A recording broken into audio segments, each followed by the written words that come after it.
سورہ رحمان جو ہے یہ واحد سورت ہے پورے قرآن میں جس میں مسلسل خطاب جنوں اور انسانوں سے متواتر ہو رہا، پیرلل۔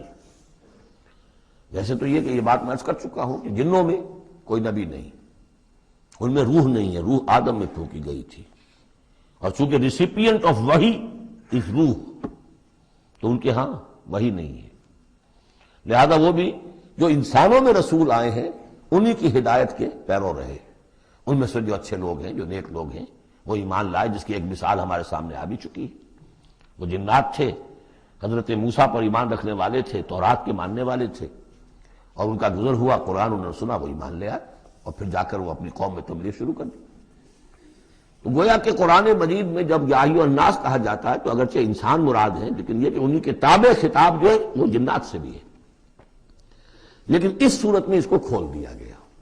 باقی اسی پر قیاس کرتے ہوئے پورے قرآن کو سمجھیے کہ اس پورے قرآن کے مخاطب انسان بھی ہیں، جنات بھی ہیں، لیکن یہاں صرف یہ کہ اس کو ایک ایک قدم کے اوپر تثنیہ کا صیغہ، فَبِأَيِّ آلَاءِ رَبِّكُمَا تُكَذِّبَانِ فَبِأَيِّ آلَاءِ رَبِّكُمَا تُكَذِّبَانِ یا معشر الجن والانس، اے انسانوں اور اے جنات کی جماعتوں، تو کھل کر جو ہے صراحت کے ساتھ جو ہے انسانوں کے ساتھ جنات کا ذکر اور ان کو ان سے خطاب، تو صرف اس ایک صورت میں پورے قرآن مجید میں۔ بسم اللہ الرحمن الرحیم۔ الرحمن علم القرآن خلق الانسان علمہ البیان۔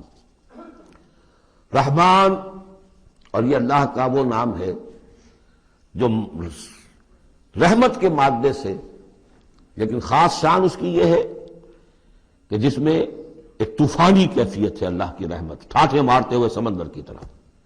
غضبان ہم پڑھ چکے ہیں 2 دفعہ، نہایت غضبناک، حضرت موسیٰ کے لیے لفظ آیا غضبان آصفہ۔ تو عرب کہے گا اگر بھوک سے مر رہا ہے انا جوعان، پیاس سے مر رہا ہے انا عطشان، تو رحمان کے وزن پر بہت مبالغہ ہوتا ہے، اور اس میں ایک شان ہوتی ہے جیسے کہ طوفانی شان، طوفان وہ بھی اسی میں ہے۔ الرحمن وہ ہستی کہ جس کی رحمت ٹھاٹھے مارتے سمندر کے مانند ہے۔ علم القرآن، اس نے قرآن سکھایا ہے۔ یعنی یہ کہ قرآن مجید کی عظمت کا تصور کرو، یہ اللہ کی رحمانیت کا مظہر عتم ہے، اس کی رحمت کی سب سے بڑی شان، اس کا مظہر عتم جو ہے وہ قرآن ہے۔ دوسری بات یہ، اللہ کے ناموں میں چوٹی کا نام رحمان ہے، بہت پسندیدہ، رحمت کی تو ضرورت ہر شخص کو ہے۔ حضور نے فرمایا میں بھی مستغنی نہیں۔ آپ نے ایک موقع پہ فرمایا کہ کوشش جنت میں صرف اپنے اعمال کی بنیاد پر نہیں جائے گا جب تک کہ رحمت خداوندی دستگیری نہ کرے، اور حضرت عائشہ سے ہے یہ روایت۔ حضرت عائشہ نے پوچھ لیا، ظاہر بات ہے میاں بیوی کے درمیان ایک بے تکلفی بھی ہوتی ہے کہ کیا حضور آپ بھی؟ آپ نے فرمایا ہاں میں بھی۔ الا ان یتغمدنی ربی برحمتہ، میں بھی جنت میں نہیں جا سکوں گا مگر اس صورت میں کہ میرا رب مجھے اپنی رحمت سے ڈھانپ لے۔ تو رحمان چوٹی کا نام ہے اللہ کے ناموں میں سے، اور جو علم اللہ نے دیا ہے انسان کو اس میں چوٹی کا علم قرآن ہے۔ ایک علم وہ ہے ریویلڈ نالج جس کی چوٹی یہ ہے، ایک علم ہے ایکوائرڈ نالج، رفتہ رفتہ انسان جا رہا ہے، لیکن سب سے اونچا علم، سب سے بڑا علم خلق الانسان، اسی نے انسان کو بنایا، اور اس کی کریشن کا کلائمیکس انسان ہے، تخلیق کی معراج انسان ہے۔ خلقتہ بیدی، اپنے دونوں ہاتھوں سے بنایا ہے، جس میں عالم امر اور عالم خلق جمع ہو گئے۔ اس سے آگے علمہ البیان، جو صلاحیتیں انسان کو دی ہیں ان میں چوٹی کی صلاحیت جو ہے بیان ہے۔ انسان کو کہا گیا حیوان ناطق، نطق، قوت بیان، اور یہ بات ہمیں معلوم ہے کہ یہ جو انسان کا جو برین ہے، ظاہر بات ہے گوریلاز میں بھی ہے، چمپینزیز میں بھی ہے، اور بھی حیوانات کے اندر بھی ہے، گھوڑے کا بھی برین ہے، لیکن یہ برین جیسے جیسے رفتہ رفتہ لوئر اینیمل سے اوپر آپ آ کر دیکھتے ہیں، ہائیسٹ انسان کے اندر آ کر اس کا جو گرے میٹر ہے، وہ جو ہائیسٹ ایوالو فارم ہے، اس میں مختلف ایریاز ہیں۔ یہ ویژن کا ایریا ہے، آنکھ سے جو انفارمیشن جا رہی ہے وہ پھر ڈسائفر ہوتی ہے گرے میٹر کے اس پچھلے حصے کے اندر، ہیئرنگ ایریا ہے۔ لیکن سب سے بڑا رقبہ جو ہے وہ ہے سپیچ سینٹر، اور اس کے 2 حصے ہیں، دوسرے کی بات سننا اور سمجھنا، پھر اپنی بات کہنا، یہ دو ایسپیکٹس ہیں اس کے. تو اسپیچ سینٹر اس میں دونوں چیزیں آ جائیں گی، کلام کا فہم اور پھر کلام کو دوسروں تک پہنچانا. تو علمہ البیان، اللہ نے صلاحیتیں تو اور بھی دی انسانوں کو بہت سی، آنکھ بھی دی، کان بھی دیا، لیکن یہ آنکھ اور کان تو حیوانات میں بھی ہے، بلکہ بعض حیوانات کی بصارت ہم سے کہیں زیادہ آگے ہے. بعض حیوانات وہ ہیں کہ جنہیں روشنی کی بھی ضرورت نہیں دیکھنے کے لیے، بغیر اندھیرے میں بھی دیکھتے، ہم تو اندھیرے میں نہیں دیکھ سکتے.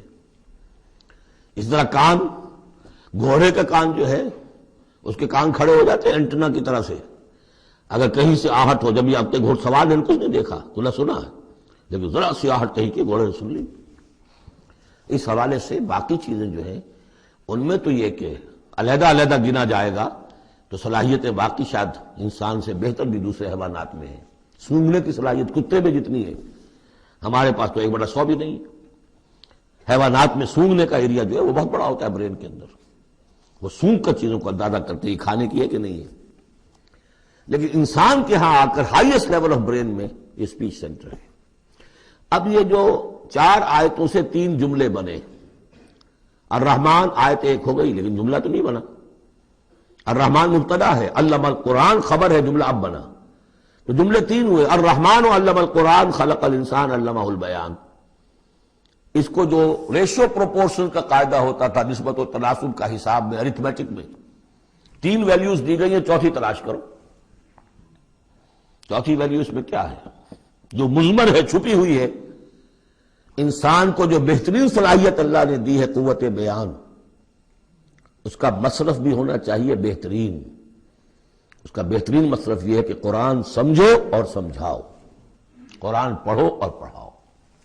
جیسے کہاوت ہے کہ توپ اس لیے نہیں بنتی کہ اس سے مکھیاں ماری جائیں، اسی طرح اتنی بڑی صلاحیت جو تمہیں اللہ نے دی ہے، اسی صلاحیت کو وکلاء استعمال کرتے ہو. جو اچھا آرگو کر سکے اس کی فیس بڑھتی چلی جاتی.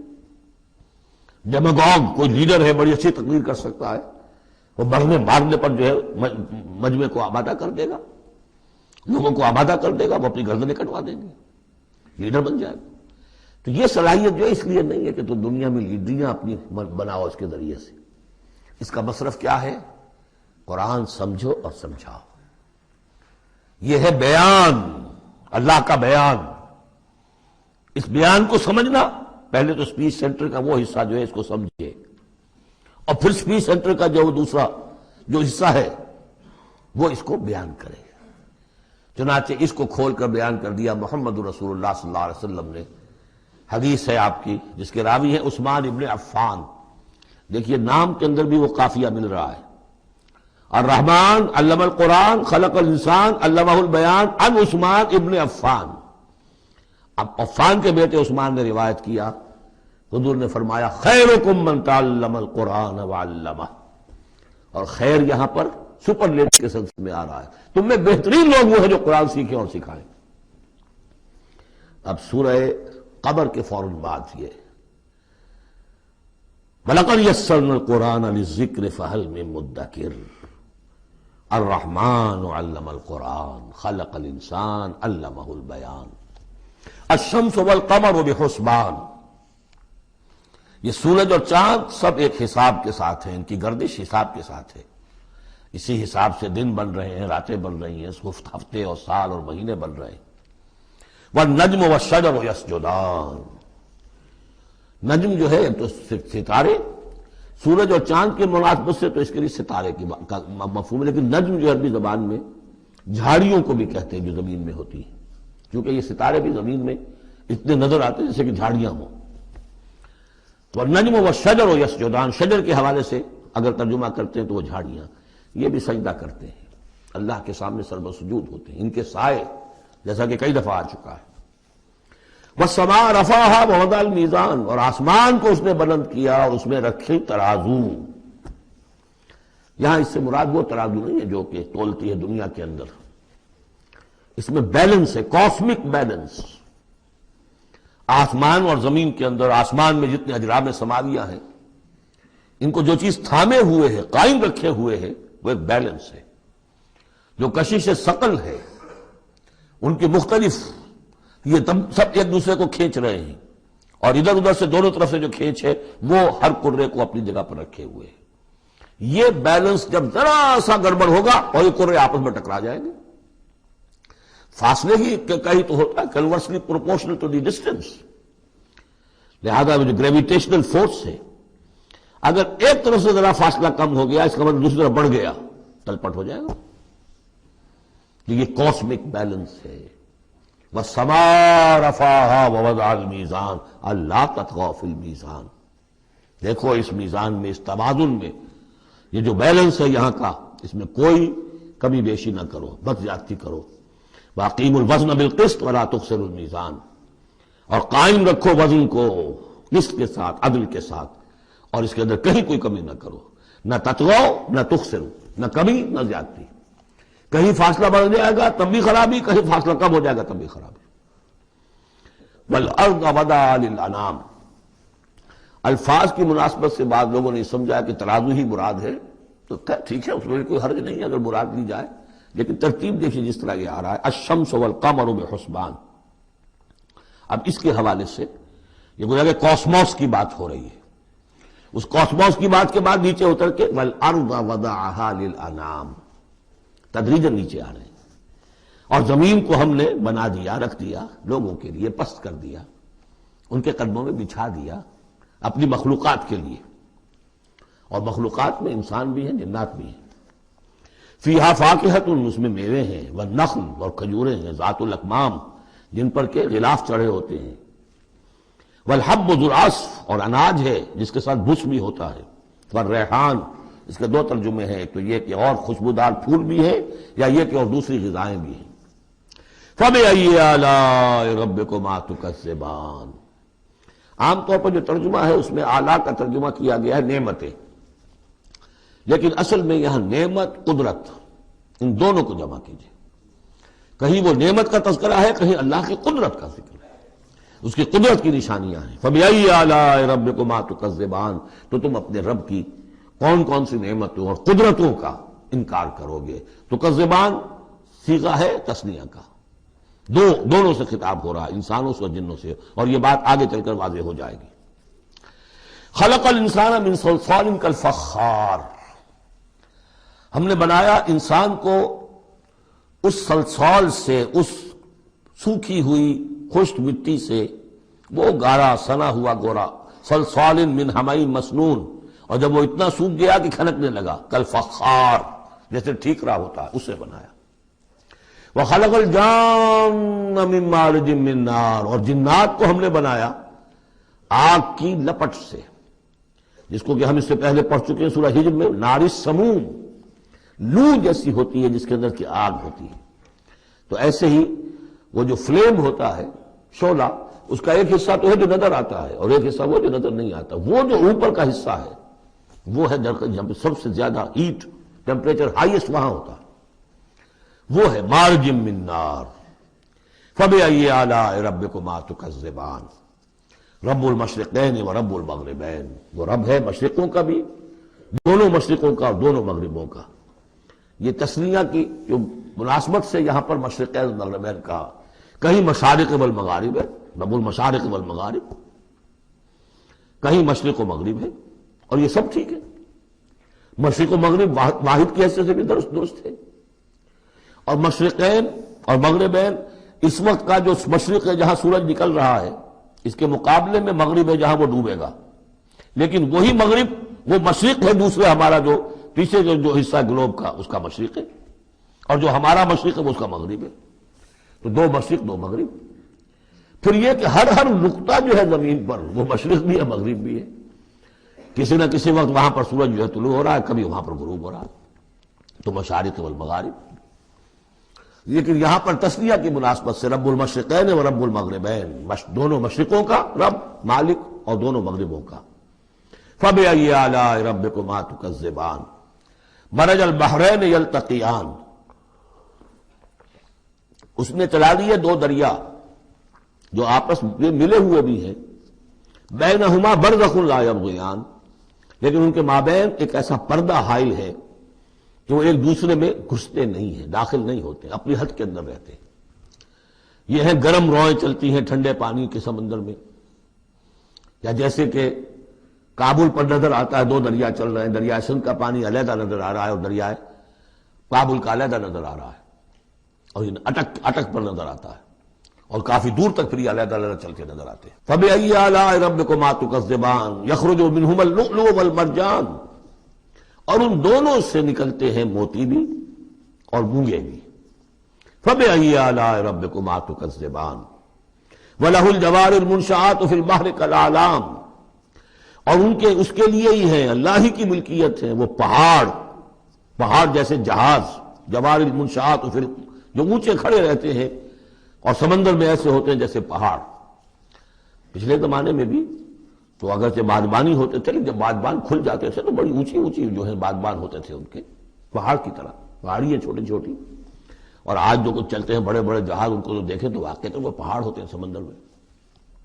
فَبِأَيِّ آلَاءِ رَبِّكُمَا تُكَذِّبَانِ كُلُّ مَنْ عَلَيْهَا فَانٍ۔ اب یہ جو یہاں آئی ہیں اب تک آیات، اللہ کی صنائی، اللہ کی قدرت نوٹ کریں گے جب ہم سورہ واقعہ پڑھیں گے۔ پہلے آیا ذکر قرآن، اس کی عظمت، اور اس کا جو ایک مضمر ہے چیز کہ انسان کو اس قرآن کی عظمت اور فضیلت کو سمجھ کر اگر اللہ نے، وہ جو شعر علامہ اقبال کا، اگر یک قطرہ خون داری اگر مشتے پرے داری، بیا بامن تو آ موزم طریق شاہ بازی را، اگر تمہارے جسم میں کوئی قطرہ خون ہے اور کوئی مٹھی بھر پر بھی تمہیں دے رکھے ہیں، اے چڑیا اے بیا، آؤ کہ میں تمہیں شاہ بازی کے طریقے سکھاؤں۔ اسی طریقے سے اگر تمہیں بولنے کی صلاحیت دی ہے اللہ نے تو اس کا مصرف کیا ہے؟ خیرکم من تعلم القرآن وعلمہ، سمجھنے کی صلاحیت دی ہے قرآن سمجھو، بیان کرنے کی صلاحیت دی ہے بیان کرو قرآن کو۔ پھر یہ کہ اللہ تعالیٰ کی تخلیقی قوت، اس کا تذکرہ ہوا۔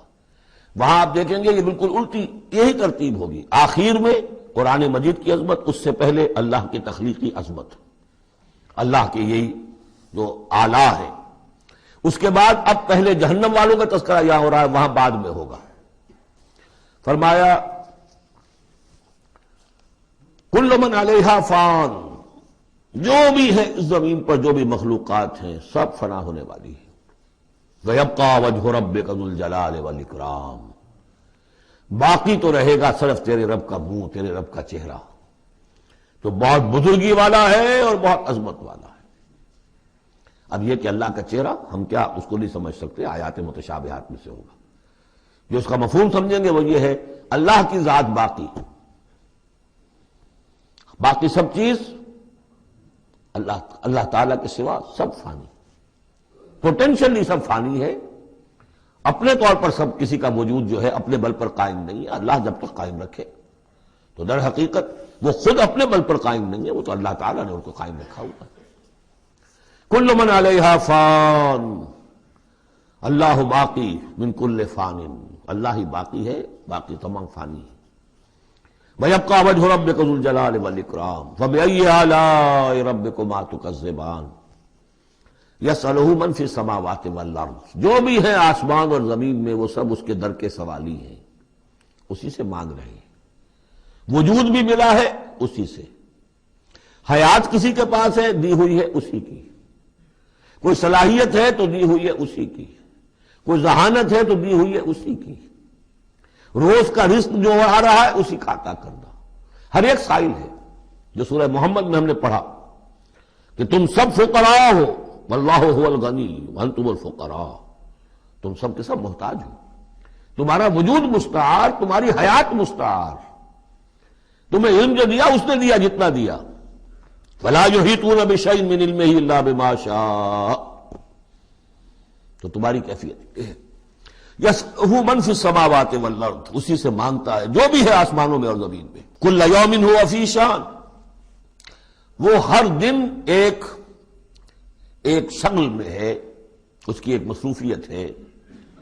یہاں میرے نزدیک اشارہ ہے اسی بات کی طرف، یدبر الامر من السماء الى الارض ثم یعرج الیہ فی یوم کان مقدارہ الف سنۃ مما تعدون، تدبیر امر ہے، ایک دن کی تدبیر وہ کرتا ہے، کیا کچھ واغت ہے، وہ ایک دن اس کا 1000 سال کا ہے، اس میں کیا کیا ہونا ہے، کس طرح سے ہونا ہے، پھر وہ احکام کی تنفیذ ہوتی ہے، پھر اس کی رپورٹ ہے، اس کو واپس جاتی ہے۔ تو کل یوم ہوا فی شان، وہ کوئی ایک یوں سمجھیے کہ کوئی اسٹیٹک کوئی حقیقت نہیں ہے، خود اس کی مصروفیات کل یوم ہوا فی شان، نئی شان کے ساتھ اس کا ظہور ہوتا ہے۔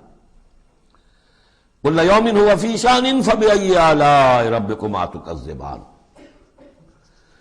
سنفرغ لکم ایھا الثقلان۔ اب یہاں پر کھل کر بات کی کہ یہ تکذبان کیوں کہا جا رہا ہے۔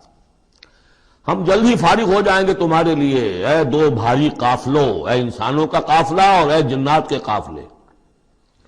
ابھی جو ہے اس کائنات کو ہم نے چلایا ہوا ہے، ابھی مہلتیں ہم نے دے رکھی ہیں، وقت مقرر کیا ہوا ہے، اجل مسمى ہے اس کائنات کی بھی اور ہر قوم کی بھی۔ لکل امت اجل، ہر امت کے لیے بھی ایک اجل ہے، ہر ایک فرد کی اجل ہے، وہ سب ہے، لیکن القریب ہم فارغ ہو جائیں گے تمہارے لیے، تمہیں اپنے پاس بلا دیں گے، تم سے حساب کتاب لیں گے، تم سے پوچھ گچھ ہوگی۔ فبأي آلاء ربكما تكذبان، تو اے جنات اور اے انسانوں کی جماعتوں، تم اپنے رب کی کن کن نعمتوں کا اور کن کن صنائیوں کا، کن کن قدرتوں کا انکار کرو گے۔ یا معشر الجن والانس ان استطعتم ان تنفذوا من اقطار السماوات والارض فانفذوا لا تنفذون الا بسلطان۔ اے گروہ جن اور اے گروہ انس، یا معاشر الجن والانس ان استطعتم، اگر تمہارے اندر استطاعت ہے، طاقت رکھتے ہو، ان تنفذوا من اقطار السماوات والارض، کہ تم نکل بھاگو آسمانوں اور زمین کے دائروں سے، کناروں سے، تنفذوا تو نکل جاؤ، لا تنفذون الا بسلطان، نہیں نکل سکو گے مگر اللہ تعالیٰ کی سند کے ساتھ۔ یہ آیت مبارکہ مشکلات القرآن میں سے ہے، پوری طرح ہم شاید ابھی نہ سمجھ پائیں جب تک کہ اور ہمارا علم جو ہے کائنات کے بارے میں، کاسموس کے بارے میں اور علم بڑھ نہیں جاتا۔ لیکن یہ کہ عام طور پر یہ سمجھا گیا ہے کہ یہ انسان اور جن جو ہیں ایک حد تک ان کی رسائی ہے اس کائنات کے اندر، اس سے آگے نہیں۔ جیسے کہ آ چکا ہے، میں پہلے بھی بیان کیا ہے کہ جنات کے لیے غالباً یہ ہمارا جو سولر سسٹم ہے، یہ پورا جو ہے یہ ان کی جولان گاہ ہے، اس میں یہ جائیں جدھر جائیں چلے جائیں، اس سے آگے نہیں۔ انسانوں کا معاملہ یہ ہے کہ وہ اس کے اندر بھی جو بھی فاصلہ طے کرتے ہیں، وہ ظاہر بات ہے کہ وہ اس کے لیے مشینیں ایجاد کر کے جہاں تک جا رہے ہیں، لیکن اس پورے سولر سسٹم تک بھی ان کی رسائی ممکن نہیں ہوگی۔ لیکن یہ کہ ایک گمان میرا ہے جو میں آپ کے سامنے پیش کر رہا ہوں کہ قرآن مجید جب آسمانوں اور زمین کی بات کرتا ہے تو وہ مراد ہوتی ہے کل کائنات، کل یونیورس، اور کل یونیورس کے کناروں سے نکل بھاگنا، اس کے کیا معنی ہے؟ اس کے معنی یہ ہے معدوم ہو جانا، یعنی یہ کہ جہنم میں پڑنے والے چاہیں گے کہ ہم معدوم ہو جائیں۔ کاش کہ جیسا کہ ہم نے پڑھا تھا سورہ نساء میں، فَكَيْفَ إِذَا جِئْنَا مِن كُلِّ أُمَّةٍ بِشَهِيدٍ وَجِئْنَا بِكَ عَلَىٰ هَٰؤُلَاءِ شَهِيدًا۔ اس روز انسان چاہیں گے کہ اس طرح زمین شق ہو جائے، وہ اس میں دھس جائے اور زمین اوپر سے برابر کر دی جائے۔ یہ تو ہوگا یوم الحساب کو۔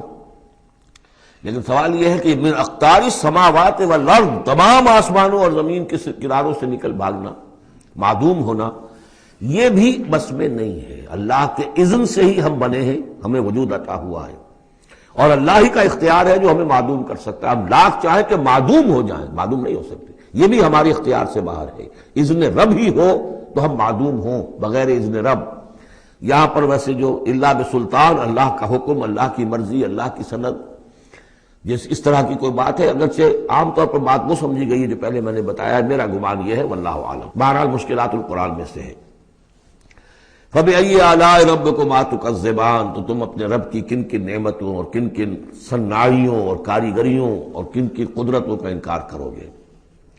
یرسل علیکما شواظ من نار، تم پر پھینکے جائیں گے شعلے بھڑکتے ہوئے آگ کے، ونحاس، اور دھواں ملا ہوا، وہ آگ جس میں کہ دھواں ملا ہوا ہو، فلا تنتصران، پھر تم بدلہ نہیں لے سکو گے۔ فَبِأَيِّ آلَاءِ رَبِّكُمَا تُكَذِّبَانِ فَإِذَا انشَقَّتِ السَّمَاءُ، جب آسمان پھٹ جائے گا، فَكَانَتْ وَرْدَةً كَالدِّهَانِ، تو ایسے ہو جائے گا گلابی رنگ کا جیسے کہ تیل کی تلچھٹ ہوتی ہے۔ جب تیل کو صاف کیا جاتا ہے تو اس کے نیچے جو تلچھٹ رہ جاتی گلابی رنگ کی۔ فَبِأَيِّ آلَاءِ رَبِّكُمَا تُكَذِّبَانِ فَيَوْمَئِذٍ لَا يُسْأَلُ عَنْ ذَنبِهِ إِنسٌ وَلَا جَانٌ، تو اس روز کوئی پوچھنے کی ضرورت نہیں ہوگی ان کے گناہوں کے بارے میں، نہ انسانوں سے نہ جنوں سے۔ اللہ تعالیٰ پوچھے گا، حساب کتاب بھی ہوگا، لیکن یہ کہ اپنی جگہ پر ہر ایک کے چہرے پر لکھا ہوگا اس کا انجام۔ بل الانسان علی نفسہ بصیرہ، چنانچہ کئی جگہ قرآن مجید میں نقشہ کھینچا گیا ہے، میدان قیامت میں جب لوگ کھڑے ہوں گے، کچھ لوگوں کے چہرے تر و تازہ ہوں گے، کچھ لوگوں کے اوپر مردنی چھائی ہوئی ہوگی، جس کی مثال بہترین ہوتی ہے ہائی سکولز کے اندر۔ ہر سال جب ڈکلیئر کرتے ہیں امتحان، سالانہ امتحان کا نتیجہ، تو جب کھڑے ہوتے ہیں طالب علم سننے کے لیے، تو بعض لوگوں کے چہروں کے اوپر لکھا ہوتا ہے کہ یہ فیل ہونے، اس لیے کہ انہیں معلوم ہے لکھ کر کے آئے تھے ہم، اور بعض کے چہرے تر و تازہ ہوتے ہیں، انہیں اگر فکر ہوتی ہے تو اس کی کہ میں فرسٹ آتا ہوں یا نہیں آتا، بس اس کی تشویش ہو سکتی ہے، لیکن یہ کہ انہیں کوئی اندیشہ یہ نہیں ہوتا کہ وہ فیل ہو جائیں گے۔ تو فَيَوْمَئِذٍ لَا يُسْأَلُ عَنْ ذَنبِهِ إِنسٌ وَلَا جَانٌ، اس دن پوچھا جانا ضروری نہیں ہوگا کسی سے بھی، نہ جن سے نہ ان سے، ان کے گناہ کے بارے میں۔ فَبِأَيِّ آلَاءِ رَبِّكُمَا تُكَذِّبَانِ يُعْرَفُ الْمُجْرِمُونَ بِسِیمَاهُمْ، پہچان لیے جائیں گے مجرم اپنے چہروں سے، چہرے ان کے اترے ہوئے ہوں گے، انہیں تو معلوم ہوگا۔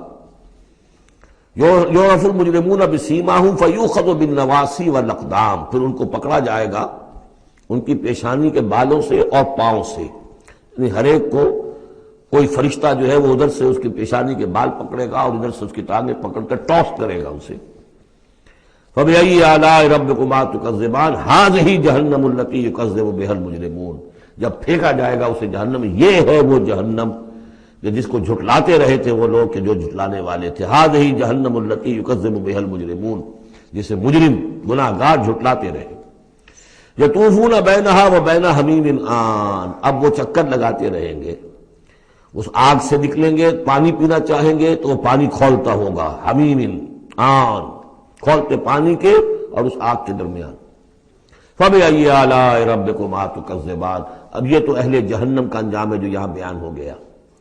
یہاں جنتیوں کے انجام سے پہلے ان کا بیان ہے، سورہ واقعہ میں پہلے جنتیوں کا بیان آئے گا اور پھر اہل جہنم کا بیان آئے گا، ترتیب عکسی۔ وَلِمَنْ خَافَ مَقَامَ رَبِّهِ جَنَّتَانِ، اور جو بھی اپنے رب کے حضور میں کھڑے ہونے سے ڈرتا رہا، لرزا و ترسا رہا، اس کے لیے دو جنتیں ہیں۔ یہ دو جنتیں کیوں کہی گئی؟ اس کے لیے جو توجیہ میری سمجھ میں آئی ہے اس میں مجھے خاصا اطمینان ہے، انشراح ہے، کہ جنتیں جو جنوں کے لیے ہوں گی وہ علیحدہ جنت ہے، انسانوں کے لیے علیحدہ ہے۔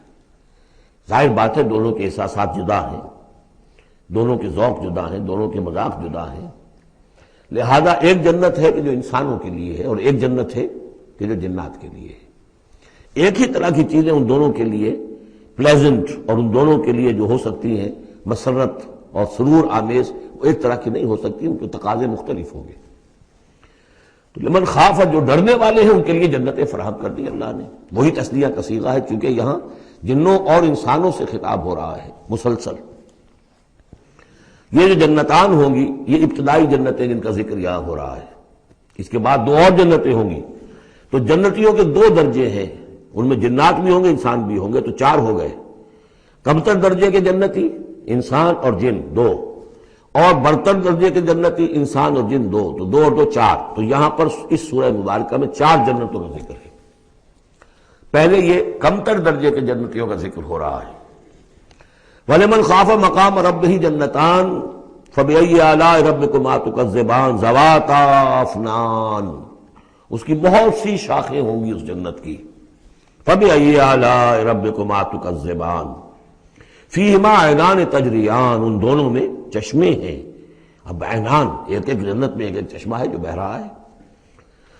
فَبِأَيِّ آلَاءِ رَبِّكُمَا تُكَذِّبَانِ، اپنے رب کی کون کون سی نعمتوں کو جھٹلاؤ گے۔ فِيهِمَا مِن كُلِّ فَاكِهَةٍ زَوْجَانِ، اور ان دونوں میں ہر طرح کے جو میوے ہیں ان کی دو دو قسمیں ہیں، جوڑے۔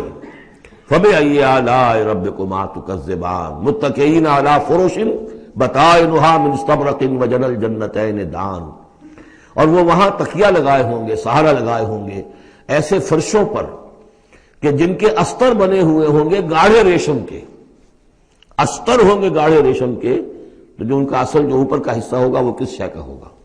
گویا کہ وہ تمہارے تصور سے باہر ہے۔ وجن الجنتین دان، اور دونوں جو باغ ہیں دونوں جنتوں کے، ان کے جو پھل ہیں میوے وہ جھک رہے ہوں گے، نیچے کو ہوں گے، تاکہ آرام سے جنتی جو ہے جو چاہے حاصل کر لے۔ فَبِأَيِّ آلَاءِ رَبِّكُمَا تُكَذِّبَانِ فِيهِنَّ قَاصِرَاتُ الطَّرْفِ، ان جنتوں میں ہوں گی وہ عورتیں کہ جن کے نگاہیں نیچے جھکی ہوئی ہوں گی۔ عورت کے اندر شرم اور حیا جو ہے اس کا خاص زیور ہے، یہ خود اس کے حسن کا ایک حصہ ہے۔ تو نگاہوں کا نیچا ہونا یہ اصل میں حیا اور شرم کی علامت ہے، نیچے نگاہ والی۔ لم یطمثن انس قبلہم ولا جان، ان کو چھوا نہیں ہوگا اس سے پہلے نہ کسی انسان نے نہ جن نے، ان سے پہلے۔ یعنی ظاہر بات ہے کہ جو جنوں کی جنت ہے اس میں ان کی مناسبت سے ان کے لیے بیویاں ہوں گی، اور جو مردوں کی انسانوں کی جنت ہے ان کے لیے ان کی مناسبت سے ہوں گی، اور وہ جو ہوں گی جو جنت جو جنات کی ہے ان میں جو بھی ان کے لیے ہوں گی ان کی بیویاں، انہیں بھی کسی جن نے پہلے چھوا نہیں ہوگا۔ اور اسی طرح انسانوں کے لیے جو جنت ہوگی اس میں جو ان کی بیویاں دی جائیں گی ان کو کسی انسان نے پہلے نہیں چھوا ہوگا۔ فَبِأَيِّ آلَاءِ رَبِّكُمَا تُكَذِّبَانِ كَأَنَّهُنَّ الْيَاقُوتُ وَالْمَرْجَانُ، وہ جو ہوں گی بیویاں دی جائیں گی ان جنتوں میں وہ ایسے ہوں گی جیسے لال اور مونگے۔ فَبِأَيِّ آلَاءِ رَبِّكُمَا تُكَذِّبَانِ هَلْ جَزَاءُ الْإِحْسَانِ إِلَّا الْإِحْسَانُ، کیا احسان کا، بھلائی کا، نیکی کا بدلہ احسان اور بھلائی کے سوا بھی کچھ ہو سکتا ہے؟ ان لوگوں نے اللہ کے لیے، اللہ کے دین کے لیے، اللہ کے احکام کی پابندی میں جو کچھ بھی انہوں نے محنتیں کی، کوششیں کی، اب ظاہر بات ہے کہ اللہ تعالیٰ کو اس کا بدلہ انہیں دینا ہے انہی صورتوں میں۔ وَمِن دُونِهِمَا جَنَّتَانِ، اور ان سے پرے دو جنتیں اور ہیں۔